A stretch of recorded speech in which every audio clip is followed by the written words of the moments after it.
Bom, olá pessoal, após algumas questões, alguns problemas e boa dose de falta de organização, eu voltei e finalmente para falar desse livro aqui, A Gente Mira no Amor e Acerta na Solidão, da Anna Sui. Então, vamos lá. Bom, falando um pouco sobre a autora antes, segundo o site da PUC do Paraná aqui, a Anna Sui ela é escritora, psicanalista e professora e doutora em pesquisa clínica em psicanálise pela UERJ, além de mestre em psicologia clínica pela UFPR e graduada na própria PUC. Hoje em dia ela é professora da instituição, além de escritora. Então, dessa vez é um livro diferente. A gente não está falando de literatura exatamente, né? De uma ficção, uma narrativa ficcional. A gente está falando de um livro com abordagem psicanalítica que fala sobre relações, um livro de não ficção. E isso, sem dúvida, vai modificar um pouco a maneira que eu vou comentar. Mas começando. A Gente Mira no Amor e Acerta na Solidão foi publicado em 2022 pela editora Paidós e, pelo visto, é um sucesso, já que a edição que eu tenho é a 10ª e mal entramos em 2024. Então já começa o vídeo parabenizando a autora. A Anna Sui, de maneira muito gentil, começa o livro, conforme suas próprias palavras, pedindo licença para compartilhar conosco, leitores, suas experiências de vida e profissionais nessa obra aqui. Eu não sei se eu gosto muito disso, eu acredito que esse pedido ele está aqui de maneira muito humilde e bem intencionada, mas dada a habilidade que ela tem com a escrita, e esse já não é o primeiro livro comercial dela publicado, né, para além de um texto acadêmico, assim, essa licença quase soa como falsa modéstia. Não tem por que pedir licença para mostrar algo tão bem escrito. Geralmente a gente pede licença quando a gente vai causar algum estorvo. Mas encerrando o comentário sobre esse prefácio, eu não podia deixar de citar como a autora ressalta que a obra é uma conversa com restos de um antigo trabalho que fez parte da sua carreira acadêmica. Não me lembro se graduação ou pós-graduação. E eu escolho destacar isso aqui, pois tratando-se de uma obra sobre psicanálise, é muito interessante a demonstração da possibilidade de construirmos algo com nossos restos. E aqui temos um exemplo de uma construção muito bonita. Aqui eu abro um parênteses. Eu sou muito fã de psicanálise. Então, existem pessoas que não gostam muito, existem pessoas que não entendem nada sobre. E nós vamos falar sobre isso no meu comentário, mas relevem talvez qualquer exagero, porque eu costumo me empolgar bastante quando falo disso. Então, aproveitando um termo muito contemporâneo, quem me conhece sabe que eu gosto muito de psicanálise. Mas apesar de já estar em análise há alguns anos, meu conhecimento teórico, só para começar no Freud, por exemplo, é muito pequeno. Portanto, obras como esta, que abordam temas cotidianos ou universais através da perspectiva de um psicanalista, são sempre muito divertidas e complementares para quem tem vontade de entender melhor o que é esse processo terapêutico, essa ciência tão contestada, essa pseudociência. Não vou entrar nesse não debate, talvez. E acho que é sobre esse aspecto que eu centro o meu comentário, tanto para elogiar quanto para colocar o que não me agradou tanto, ou talvez só frustrou alguma expectativa que eu tinha. O livro é, sem dúvida, um texto de divulgação científica sobre o que é o processo de análise e a importância. Aliás, não é só um texto de divulgação científica, mas é, sem dúvida, também um texto de divulgação científica sobre o que é o processo de análise, a importância que ele pode ter na vida de qualquer pessoa. Principalmente ao final, isso fica muito marcado. O título do livro dá a entender que ele reflete sobre relacionamentos e amor, o que sem dúvida acontece, mas nem sempre é o foco. Até porque, para falar de amor, precisamos falar sobre muitas outras coisas.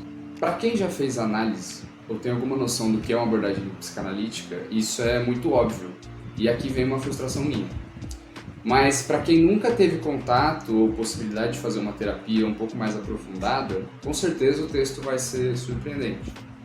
Isso porque, ao contrário do que pode parecer ao olharmos para o título, que parece deixar uma perspectiva pessimista sobre como as pessoas buscam se relacionar, o desenvolvimento do texto vai nos levar a contemplar a solidão como algo bom e até mesmo desejável, não só para que tenhamos relações saudáveis, como para que possamos buscar o que seria uma relação saudável para nós. E aqui entram todos os outros assuntos sobre os quais temos que falar para falar de amor, como por exemplo, infância. Boa parte da formação do nosso aparato psíquico acontece ali. E muito provavelmente ali está a maior origem dos nossos traumas e neuroses. Ali também está a nossa primeira fantasia e desilusão amorosa, a relação entre pai, mãe e filhos. A psicanálise chama essa desilusão, não se resume a uma desilusão, mas não pretendo esmiuçar esses conceitos psicanalíticos, chama essa desilusão de complexo de Édipo. É através dele que vamos começar a aprender a lidar com a rejeição. O amor paterno é idealizado, paterno e materno no caso. Para o autor, inclusive, é isso que os pais amam nos filhos, a idealização da própria imagem. Acreditar para sempre que somos muito especiais, como nossos pais nos faziam sentir na infância, pode gerar a ilusão de que algum dia voltaremos a encontrar esse tipo de amor, que não existe. Por isso é importantíssimo, inclusive, se decepcionar, furar esse narcisismo. É impossível saciar completamente o nosso desejo, seja ele desejo de amar ou não. Até porque também, segundo a obra, desejo é desejo de desejo. Quando lidamos com a realidade, ela sempre é mais decepcionante do que as nossas expectativas, do que o nosso desejo. E é aí que precisamos lidar com a solidão que isso gera. O vazio que fica com a insaciabilidade do desejo é talvez muito mais nosso, uma tradução do que somos, do que a realização dele. E é preciso aprender a canalizar esse desejar para outras coisas, já que desejar nos satisfaz. Aqui eu aproveito para citar um trecho do conto da Clarice Lispector, que é uma autora muito citada e muito amada por psicanalistas no geral. O conto é citado no capítulo 11, o conto Felicidade Clandestina, da Clarice Lispector, que conta a história de uma menina que ia receber um livro e ela estava muito feliz com isso. Só que ela não conseguia começar a ler o livro, porque ela estava tão extasiada por essa felicidade de finalmente ganhar o livro, que ela queria curtir ao máximo esse momento. Ela abriu o livro, ela lia um pouquinho, mas ela parava, ela não queria continuar, ela não queria terminar de ler. Então, é um conto, e em muitos outros momentos, outros contos da Clarice serão citados na obra. É um conto que demonstra muito bem essa satisfação, esse desejo de desejar, o desejo de querer ler e o quanto que isso satisfaz, o quanto que isso causa felicidade. Lidar com a decepção da realidade é algo que me lembra a ótima série de animação que eu assisti recentemente, que se chama Carol no Fim do Mundo. Numa rápida sinopse, a série fala sobre um mundo que está terminando, um planeta vai se chocar com a Terra, e isso já foi calculado pelos cientistas, não há nada que possamos fazer para evitar, e tem inclusive data para acontecer. Isso vai acontecer, se não me engano, no começo da série, em 7 meses, 5 meses, mas são meses. Na série, a sociedade ela continua funcionando, só que o que a gente consegue entender é que só o exército está nas ruas para garantir alguma funcionalidade de mercados, enfim, que as pessoas possam viver a vida normalmente, não ter alguma normalidade, né? Não partir para uma barbárie. Mas todo mundo está num clima de despedida e de realizar o máximo possível todos os seus desejos e fantasias, já que a vida vai acabar. Então, é um mundo muito maluco. Tá todo mundo fazendo ou surubas, ou viagens e o tempo todo. A personagem principal, a Carol, a gente começa a série vendo o quanto ela não tá lidando bem com isso. Ela continua vivendo a mesma vida normal de sair. Aliás, não a vida normal porque ela não trabalha mais, mas ela sai, tenta se divertir, não consegue, volta pra casa, dorme cedo, fica vendo um filme em casa, não quer sair. Ela não tá vivendo essa loucura de todo mundo, que todo mundo tá vivendo. E isso vai se desenrolar no momento em que ela vai encontrar pessoas que se organizam para ir trabalhar numa empresa. E mesmo com o mundo acabando, todo mundo entra às 7 da manhã, sai às 6 da tarde, como se nada tivesse acontecendo.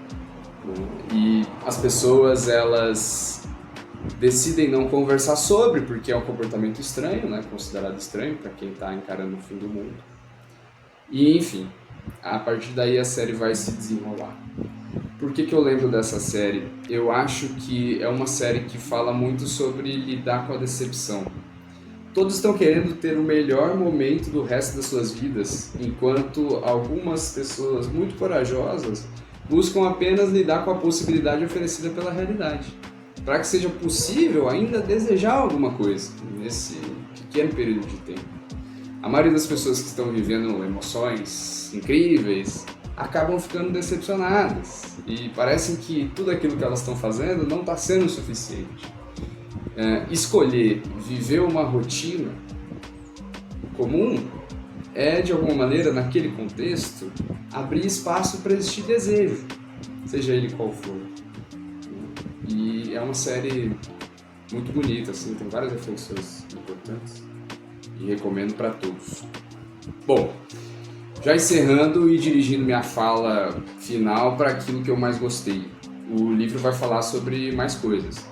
Paixão, ciúme e até felicidade. Mas para mim o melhor trecho é, se não me engano, no capítulo 13, em que o papo é sobre infelicidade.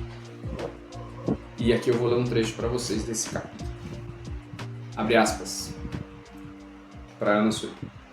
Freud afirma, e eu gosto muito dessa afirmação, que o que uma psicanálise pode fazer por alguém é transformar o infortúnio neurótico em uma infelicidade comum.